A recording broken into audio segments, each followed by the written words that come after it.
Hello and welcome to the Tarkus Zone. Thank you for joining me.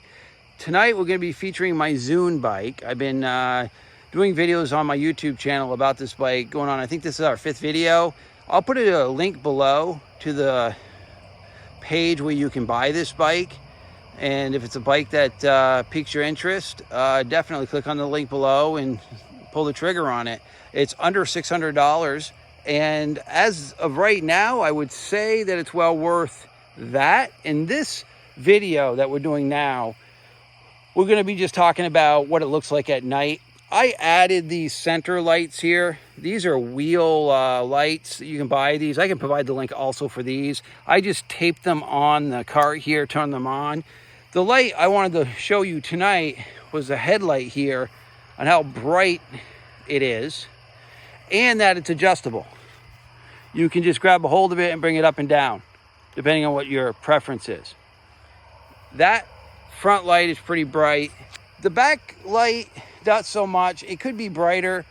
The directionals on this bike actually make it even lighter in color. I'm not even going to show you those. I don't use the directionals on this bike because they just don't do what they're supposed to be doing. It just blends the light out. Actually, let me show you so you could not just have to take my word for it.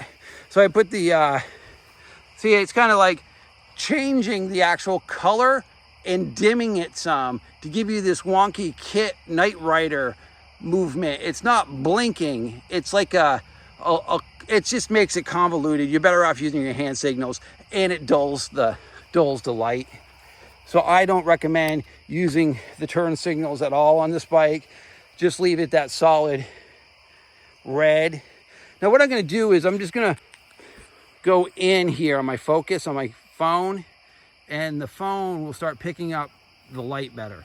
Okay, so this is what it looks like when my phone's aperture is picking up more, the lens is picking up more light.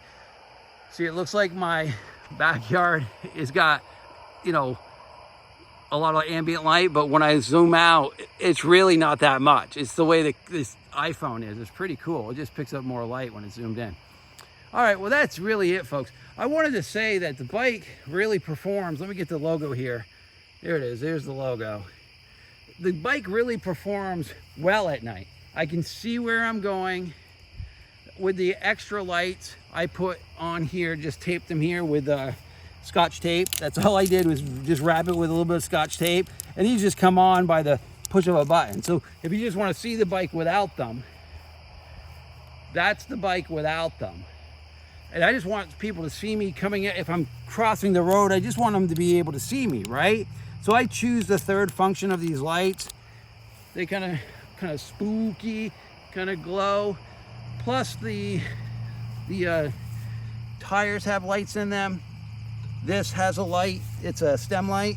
So as a tire turns, the stem light causes a round circle to appear. This bike looks really sharp when I'm driving it, actually moving it around the islands at night. But I just want to show you, you know, just the talk about how bright this headlight is. I mean, I know my deck lights are pretty much washing a little bit of it out, but you can tell, look how bright that is. And if I shut them off, let me just hit the off button here. I mean, there's a serious difference. Let me just go back to normal so it's dark again with my camera. So the camera's not picking up that extra light now, watch. Look at that. That's crazy bright, crazy, crazy bright. So I recommend this bike for night riding. It works great at night, and I'm gonna put about 40 miles on right after this video. Okay, thank you for joining me, and this has been the Tarkus Zone.